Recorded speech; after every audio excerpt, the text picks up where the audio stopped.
Gosh, it's getting to be 18 years since I started working in recovery. And I didn't have a recovery background when I first started working in recovery. I just kind of fell in love with the recovery community. But I remember the first AA meeting that I was invited to.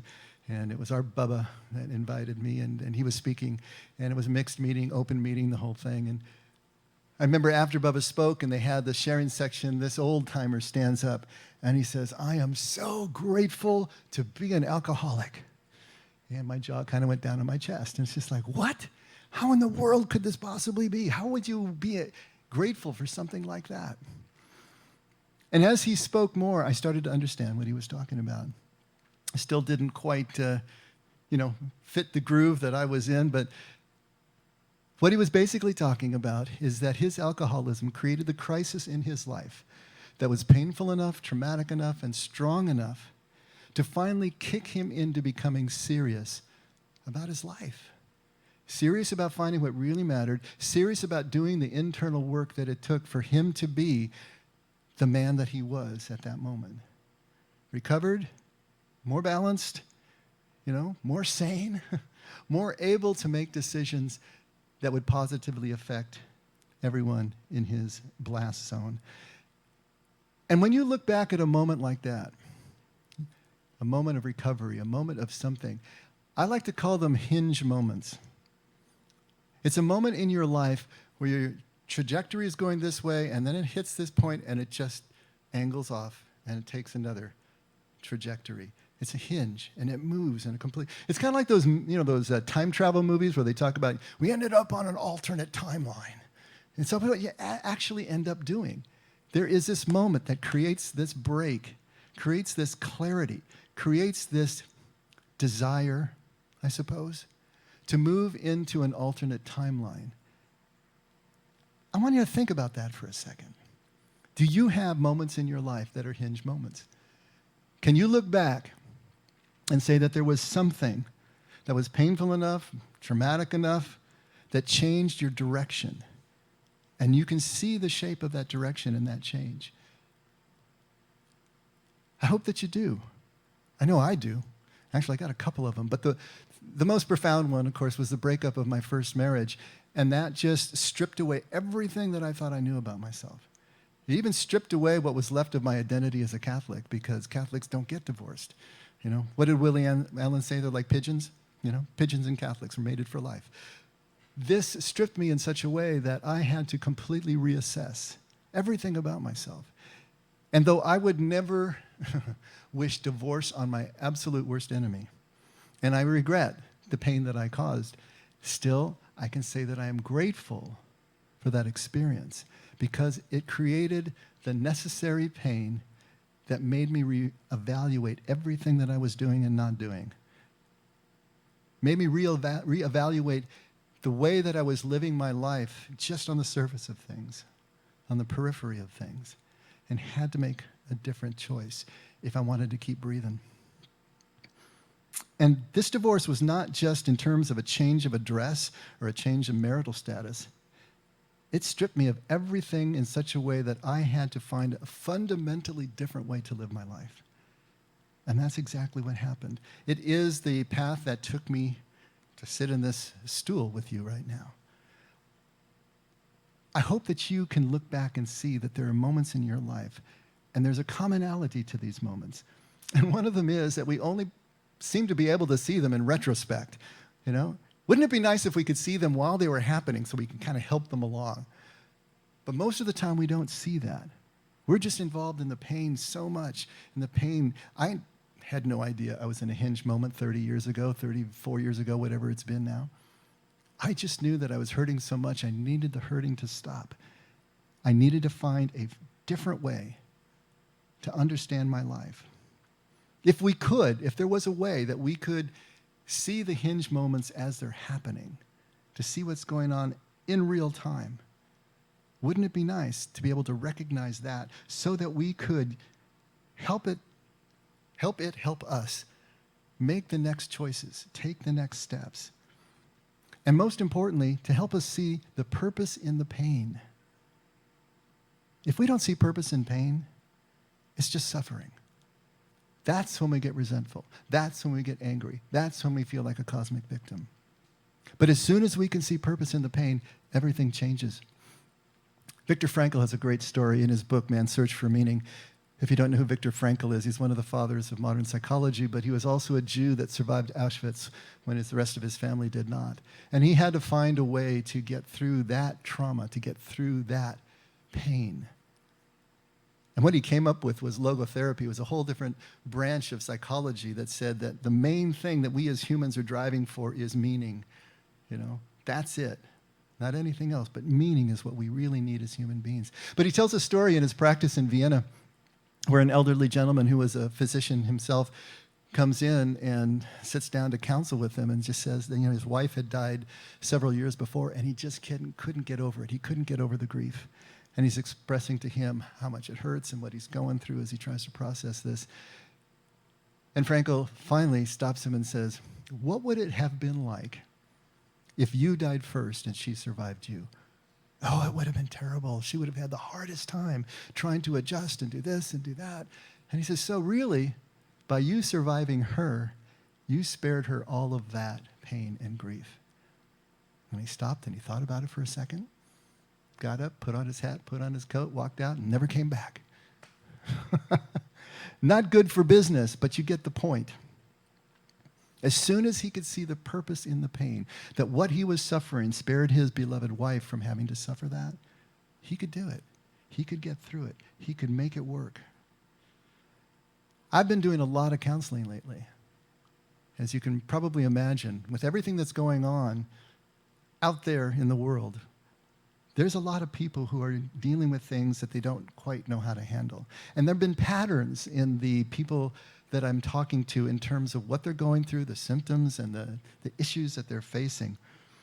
And it's become kind of, for me, a collective shape of the journey, a collective shape of the experience that we're all having as we're trying to get through this and we're talking to each other. And I'm finding myself saying pretty much the same things over and over again to the people that I'm talking to.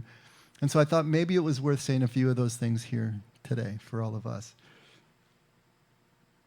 If you think about it, what we're having right now is a collective hinge moment.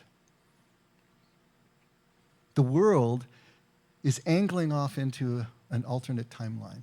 It's angling off into a new direction. We had nothing to say about it. It wasn't our choice. It's just happening despite everything that we would like. And we have this sense, we understand that the world that we knew is now gone.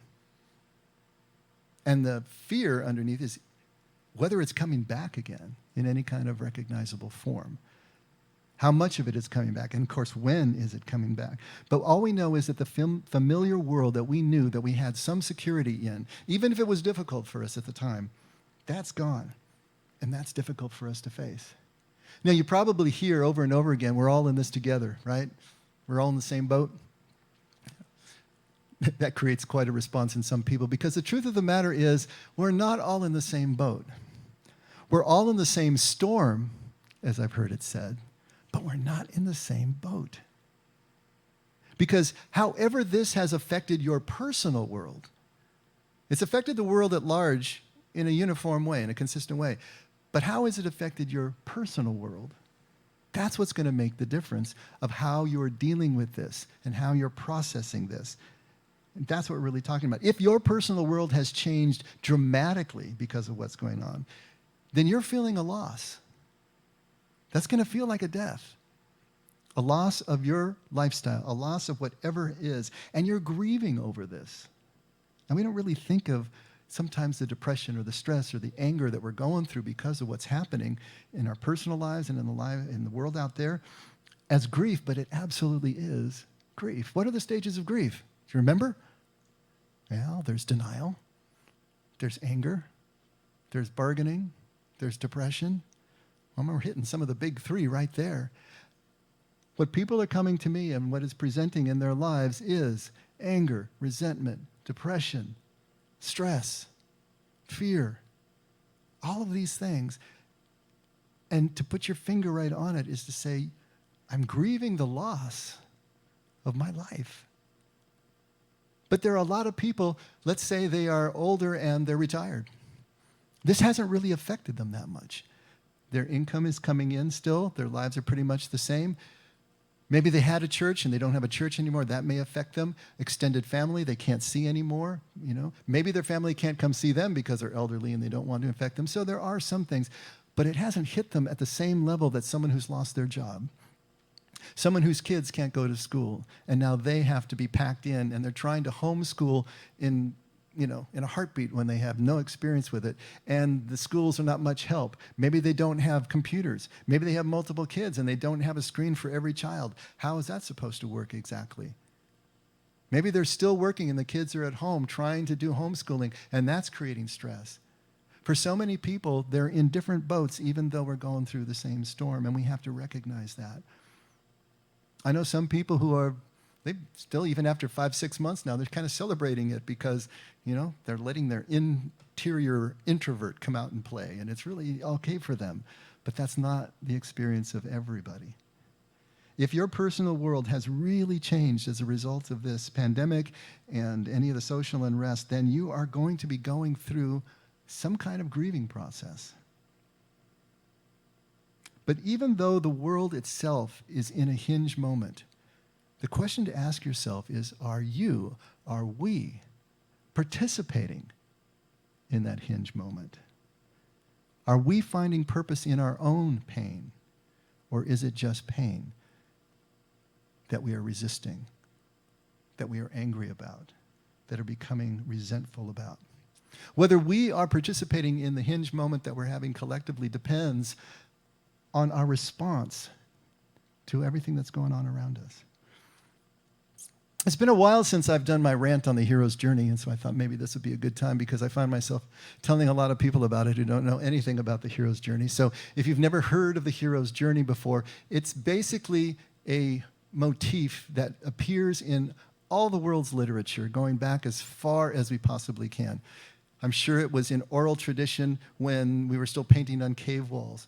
But when we go back to the stories that we have been telling ourselves for 4,000 to 5,000 years, Joseph Campbell, back in the 50s, noticed that there was one story that we just kept telling ourselves over and over again.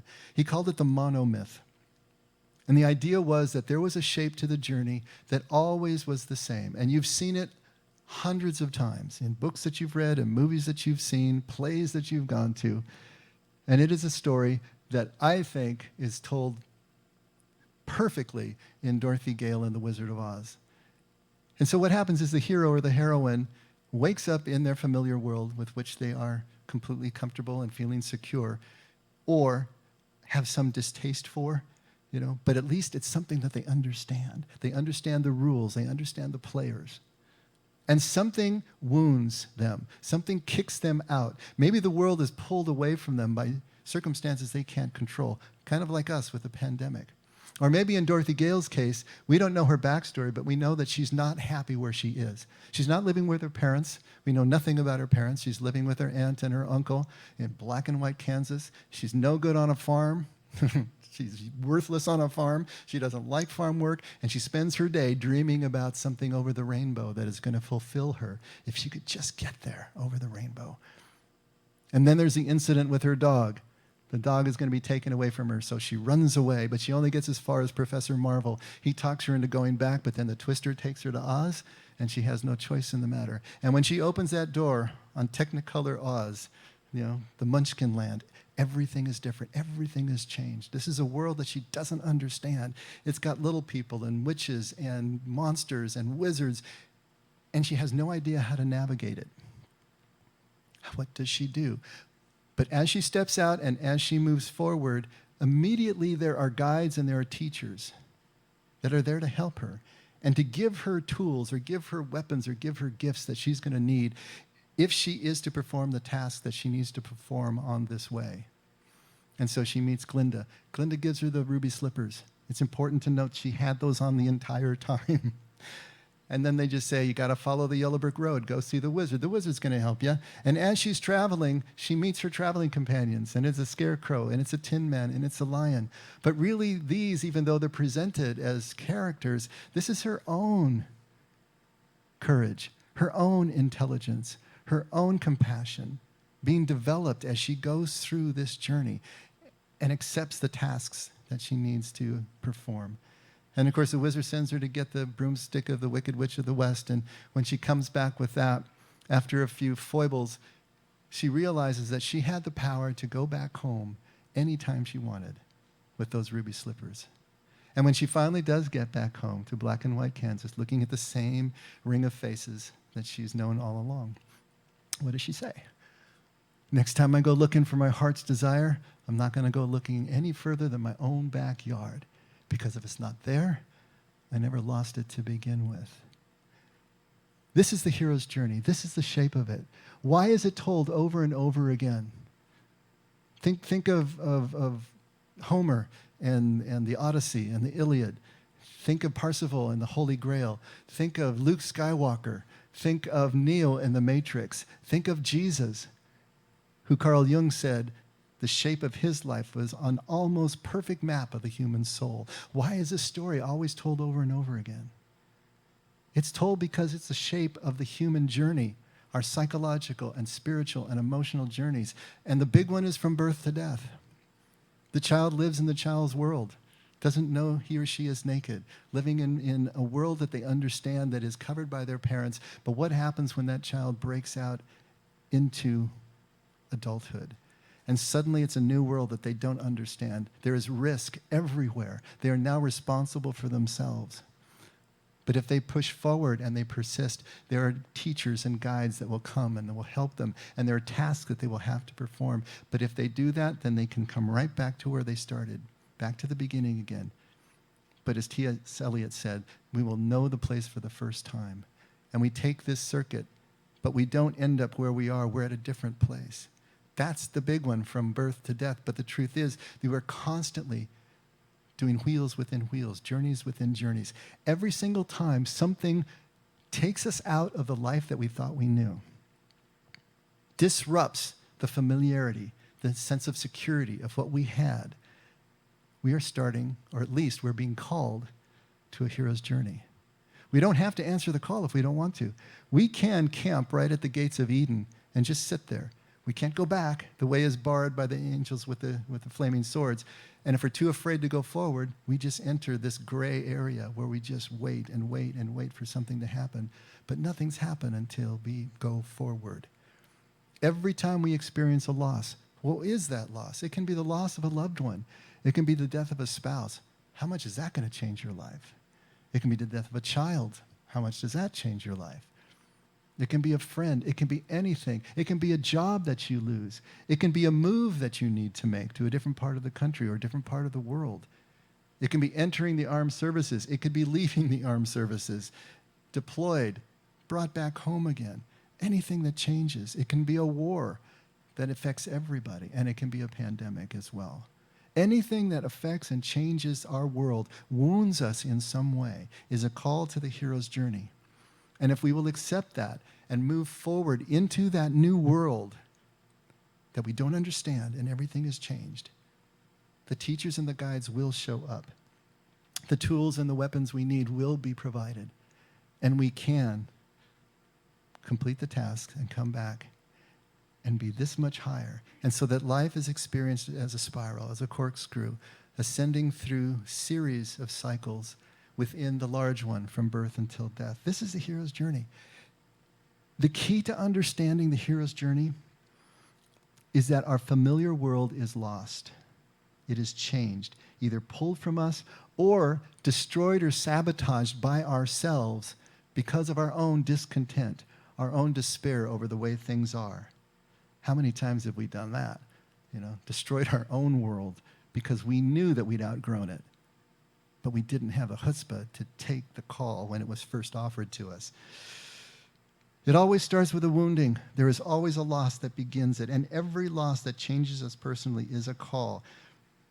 So, how do we answer the call? And more important, how do we begin to see the shape of the journey?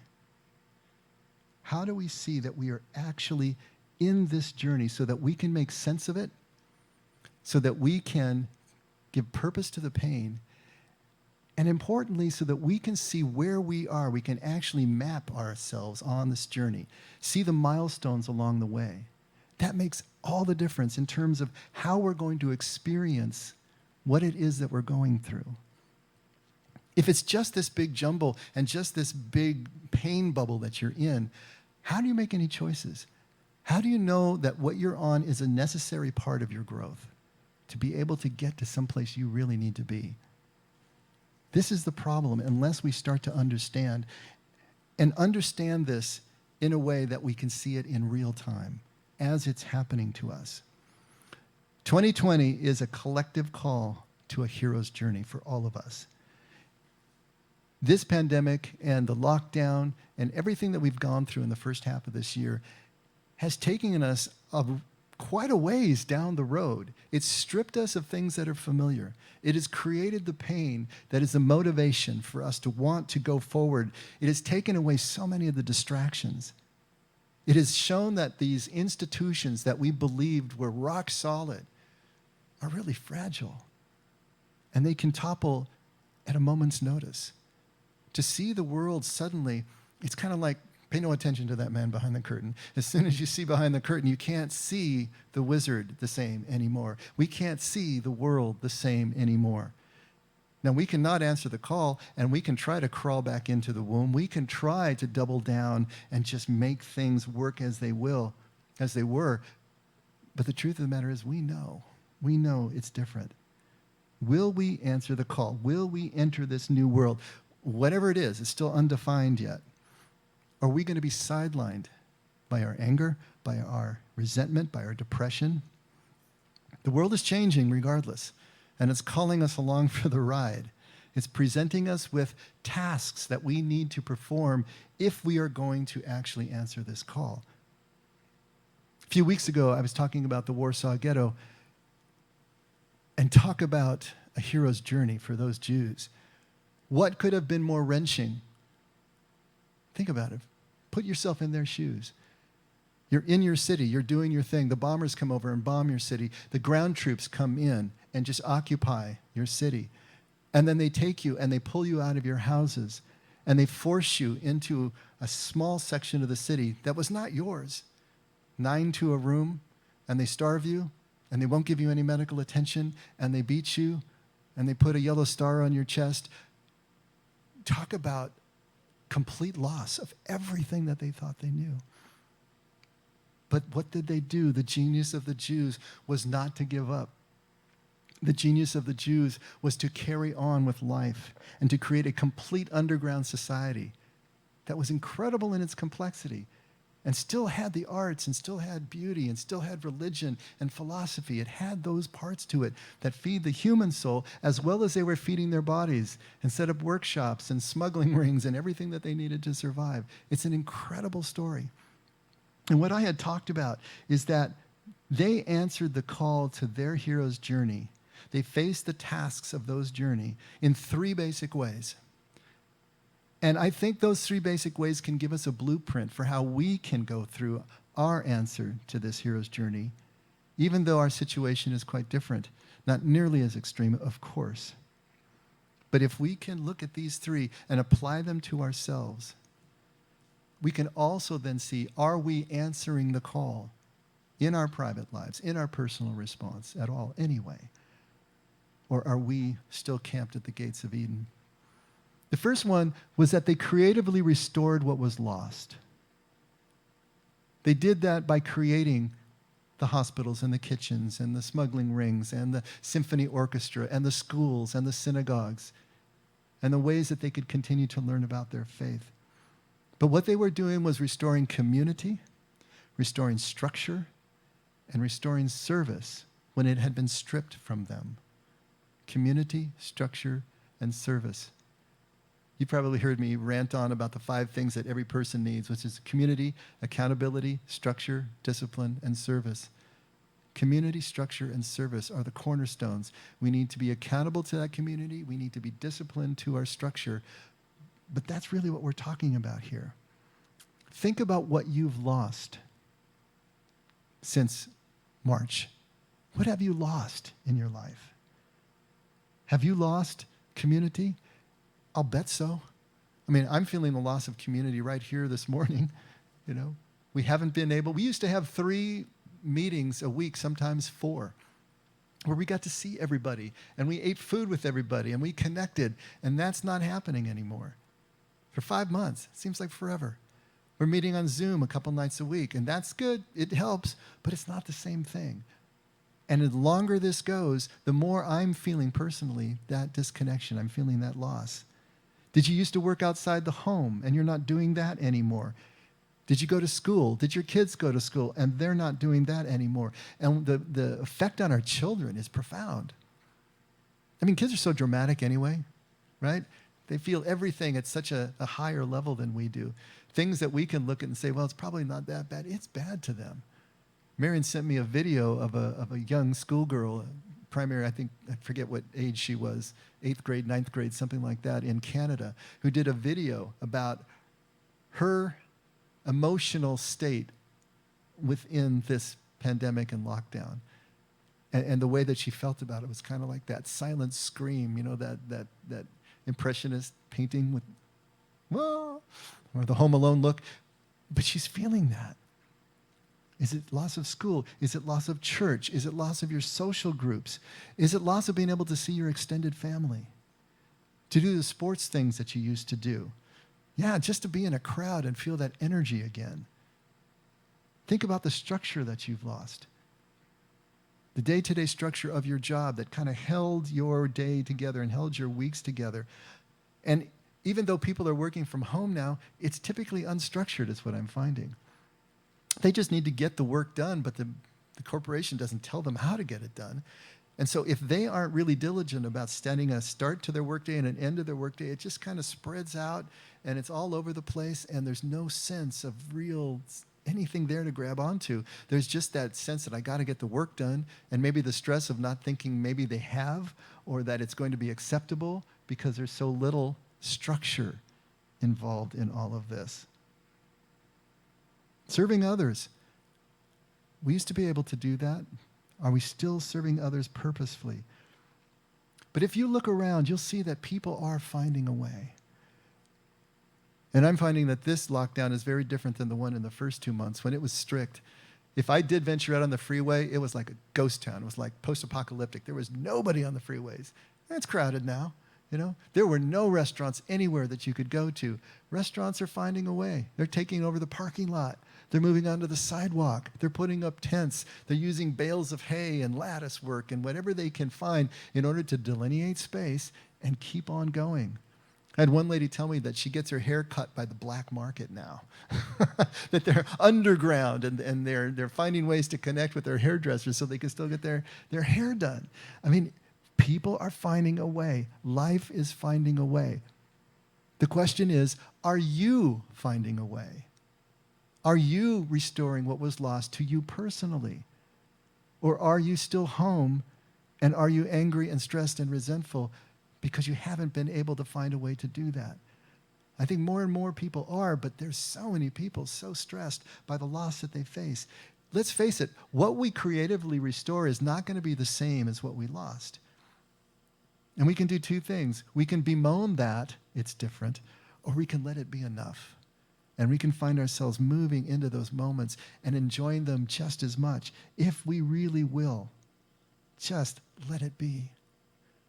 I'll tell you what, people do 3 things when they get together. They eat food, they sing songs, and they tell stories. And that's basically all we do. That's all we've ever done. And people are not going to stop doing that, ever. We will find a way to do it.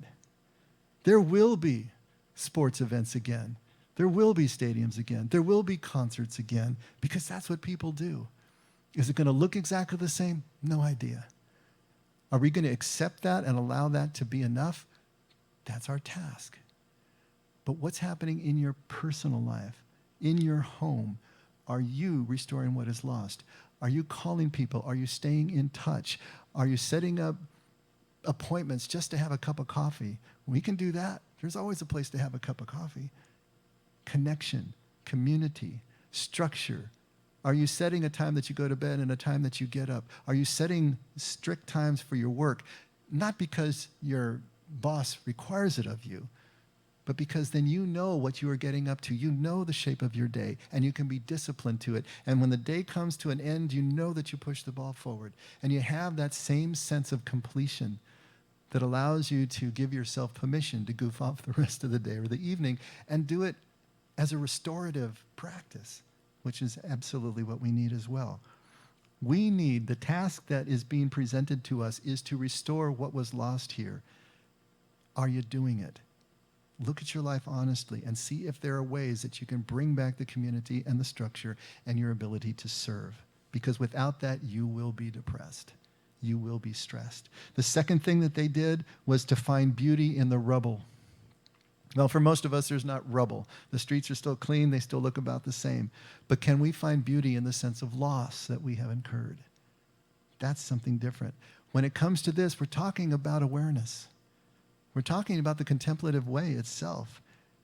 The meditation, the centering prayer that we've talked about for so long, the mindfulness can bring us back to connection with the beauty that is still there, that has never left us, if we will just see it again, or maybe for the first time.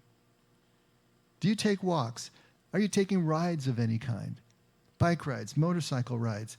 I have a friend who kayaks. He's kind of jumped on that in the last few months. He takes his kayak out and goes, and he actually fishes off that thing too. It's pretty cool. People are hiking, you know. Whatever it is that you can do that gets you out and gets you reconnected is going to be being able to see the beauty again that never left us, but it feels somehow darker. It feels less colorful somehow. Are you an introvert or an extrovert? Have you even thought about that before? Do you know where you stand on that spectrum? Because to know that is to know how you're going to recharge. How do you recharge? If you're an introvert, you need to come and be alone in order to recharge. It doesn't mean that you can't do extroverty things. It just means you know where you're going to recharge. And if you're an extrovert, you know you're going to have connection with people in order to recharge. Make sure that that's happening. We can do it. You know, the police aren't going to haul you off if you go get a cup of coffee with someone. There are things that we can do to whatever our personality type is that we can do to, again, see the beauty that is still here. Life is still technicolor. Take a look. Turn off the news and go see the beauty that is still there. Remember that the news is always skewed. Whatever side of the spectrum you're on, there is really nothing that is just giving us straight news anymore. And it is driving us deeper and deeper into the sense that everything has turned gray, that everything is lost, that we're not ever going to get back what we had before. Then you just go out the door and you see the beauty that is still there and you get a whole different picture. Go see it. Recharge. Build that into your structure as well. Don't leave it to chance. Build that into your structure so it's part of your day as well. The third thing that the Jews did was to see God in each other. Do you know how important that is, to be able to see God in each other when God seems to be nowhere to be found? His presence completely pulled. What do you think those Jews felt when they were pulled from their homes and forced to live 9, 10 to a room? Couldn't ply their trades anymore, couldn't make their own money. Where did they think God was at that point? How could God let this happen? How does God allow something like this? How many of us are talking in the same way about what's going on in our lives?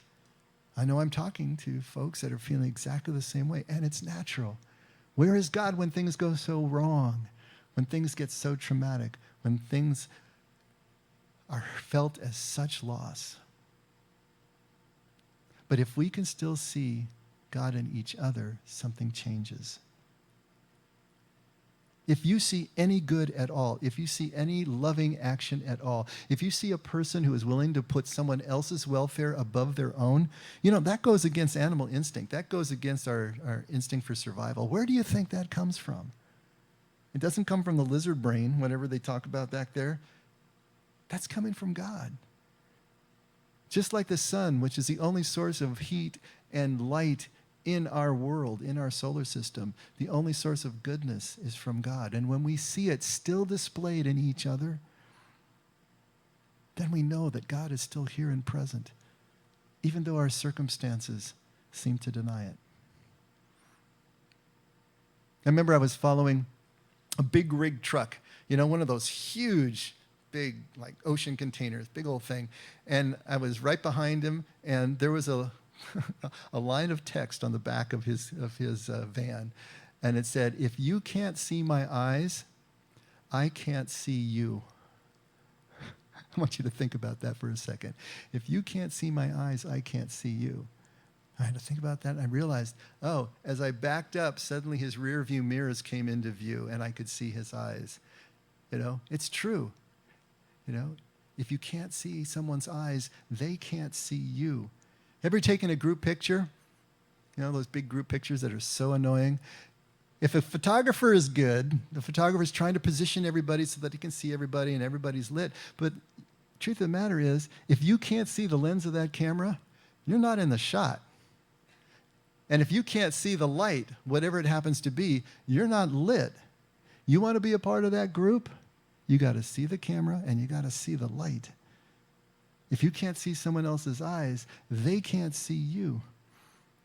I always loved the Karate Kid movie. There's so many applications to life there. But there's one great scene where at the end of their practice, he says, "Now you bow." And the Karate Kid bows like this, and he slaps him aside the head. Look, I. Always look, I. And so you bow. Look, I. We got to look at each other's eyes. We've got to really see each other. You want to see the goodness? You want to see God in each other? Well, look, I. Always look, I. We don't look at each other anymore. We don't spend any time just considering what it is that we have in each other. And maybe this loss that we've experienced of just human contact has given us a greater appreciation. Absence really does make the heart grow fonder. I actually had a coffee with a friend just yesterday morning, and we're sitting over at this wonderful place on the other side of the train tracks in San Juan. You got to go there. You feel like you're in another world. And I'm sitting there, and I'm listening to him, and we're talking, but at the same time, I'm also aware of all the people that are coming through it's not even a courtyard. It's just dirt and trees, and they have tables and everything. And the train is going by, and there's all of this activity. And mothers pushing their children in strollers, and you see that little face there. And they got dogs on leashes who come up and, wet your pants and your hands, and then they run up and they apologize and say, "No, I love it. It's great." And I'm trying to stay focused on my friend, but I'm aware of all of this life and all of this beauty and just people living their lives. If you can't see God in that, where do you think you're going to see God? I had a friend who asked me, "How can I love God? As much as I love my wife, my family, can I love God more than I love my wife and my family?" People have told me how much they love God, and they seem to have such an emotional content, such an affection for God. How can I possibly get that? And we had this conversation where I said, "You know what? I've come to the point that I realize that I don't love God directly. I love God by loving each other, by loving the person who's right in front of me." I think John said the same thing in 1 John when he said, "Anyone who says they love God and hates their brother is a liar." How do we love God directly? Well, I go into prayer mode, and I centering, and I meditate. I go to church and I sing songs. Is that really loving God? Is it? When we can take pleasure in just the people around us, when we want their welfare even more than we want our own, when we're willing to be moved to help or at least to smile and to celebrate the things that we see, that's when we're loving God. I don't think God can take any more pleasure in us as he does when we are taking pleasure in each other. See God in each other. Celebrate the human condition. Connect in that way. If we can creatively restore what is lost, put back into place, however we can, the things that have been taken away from us in this last 5 months, find ways to do it. Structure it. Make it happen. Find ways to be of service to other people. If we can still find beauty in the rubble, make ourselves part of the landscape, connect with it, and see God in each face that we encounter, what would that do to transform the experience that you're going through? What would that do in terms of answering the call to the hero's journey that is being called to each and every one of us right now? Those are the tasks. This is the broomstick of the wicked witch, to do those things, to answer those tasks. And as you move out, there will be help available. There will be people who will come and help you. You will find them. When the student is ready, the teacher appears. The truth of the matter is, when the student is ready, everything teaches. The teachers are all around us right now, but we don't see them and we don't accept them until we're ready. Be ready. Answer the call. Move into that place. And if we engage these tasks, even the 3 that I've outlined, we will find, as Richard Rohr so beautifully says, that there are tasks within the tasks. And the real meaning and purpose of our lives that gives wings to everything that we do is the task within the task. And that task is always connected with just being present and connected to each other. That will always be coming through in everything that we do, whether at work or at play or at social gatherings or at church. We will find that whatever the task that we're doing, what is really going on underneath is that we are more and more deeply connecting to each other. We are more and more understanding that service is really what humanity is all about. If we will engage in it, if we will let go and find the humility that allows us to serve in such a deep way. The task within the task will instruct us and take us where we really need to go. And they will allow us, those tasks within the task, to finally embrace the central paradox of life. And this paradox is the only way that life can be enjoyed. And there's 2 things that seem to be in tension with each other, but really they work together. And the first is to find full acceptance with the world as it is, the world as it presents in any given moment. This moment, right here, right now. Can we do that? Can we let the world be enough? Can we let the world be as it is and participate without the resistance that usually accompanies? A couple of great paragraphs from the Big Book. Acceptance is the answer to all my problems today. When I am disturbed, it is because I find some person, place, thing, or situation, some fact of my life, unacceptable to me. And I can find no serenity until I accept that person, place, thing, or situation as being exactly the way it is supposed to be at this moment. Nothing, absolutely nothing, happens in God's world by mistake. Unless I accept life completely on life's terms, I cannot be happy. I need to concentrate not so much on what needs to be changed in the world as on what needs to be changed in me and in my attitudes.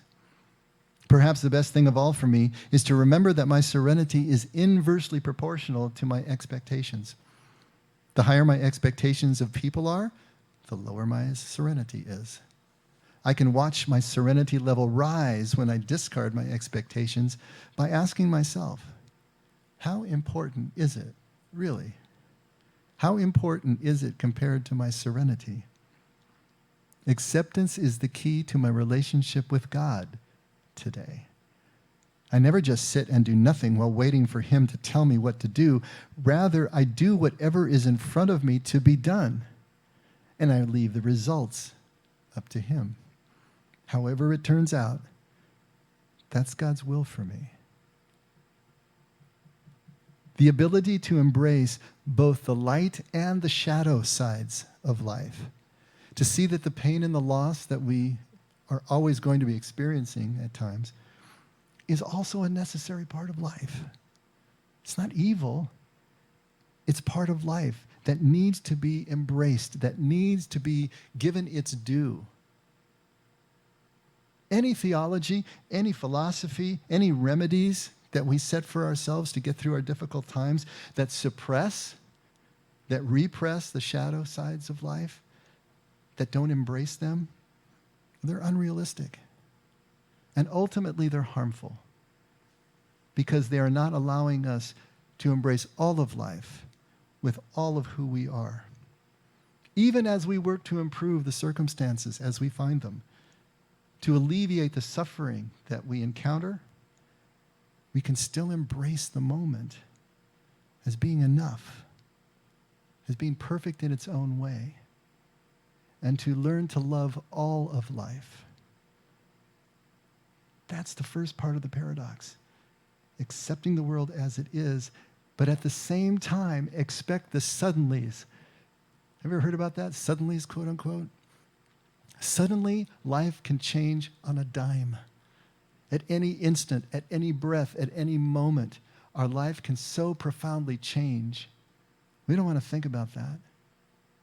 Even as we accept life as it is, can we still embrace the fact that change is always imminent? Something is always going to change. I've talked on and on about the Hebrew bride. That was her life in between the betrothal and the marriage. Accepting her life with her family that she grew up in, everything she's ever known, and taking everything out of it, being completely aware of it, because she knew that at any moment her groom could return and change her life completely and take her away from everything that she knew. Hero's journey, right?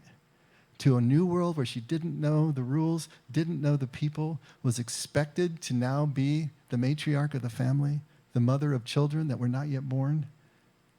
To expect that, to look forward to that, to anticipate that, to be excited about that, and at the same time be in full acceptance of where she is right now. This is the central paradox of life. And as we answer these tasks, as we engage in the hero's journey, the tasks within the tasks are making us more and more able to do exactly that. To be able to synthesize this, to bring it together. This is a call to the hero's journey. It's another chance to grow, another chance to meet our purpose. And this is life. This is the way it's constructed. There is no other life. Can we stop waiting for another life that we approve of to come around the corner? Because this is the only life there is, the one that we're in. If we can allow that to be, then this life, this world, will be absolutely as beautiful as we decide that it is. That's where Jesus is trying to take us. That's where this call can take us, if we'll answer the call for the journey. Let's pray.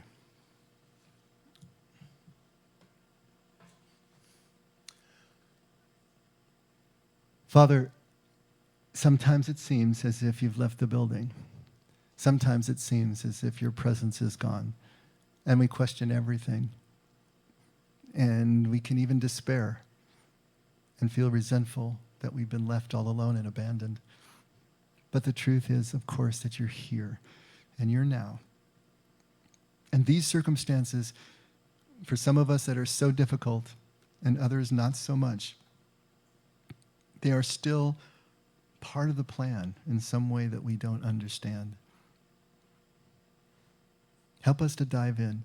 Help us to answer the call. Help us to energetically see that even the difficulties are another chance for us to grow and find a deeper connection with you and with each other. Help us even to be excited about what we can rebuild within our own lives and with the lives of our communities.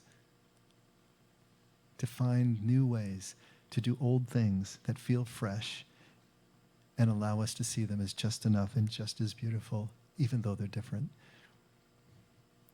And mostly, Lord, help us to see you in every face and everything that we do, so that we know that we're not alone and there is purpose in everything that we encounter and everything that we experience. And thank you for taking this journey before us and showing us the way. Never taking us anywhere that you haven't traveled already, and loving us with abandon, and reminding us that we can only love because you loved us first. And we pray this in Jesus' name. Amen. Hey, would you guys all stand? And you at home, stand too. Hey, what the heck?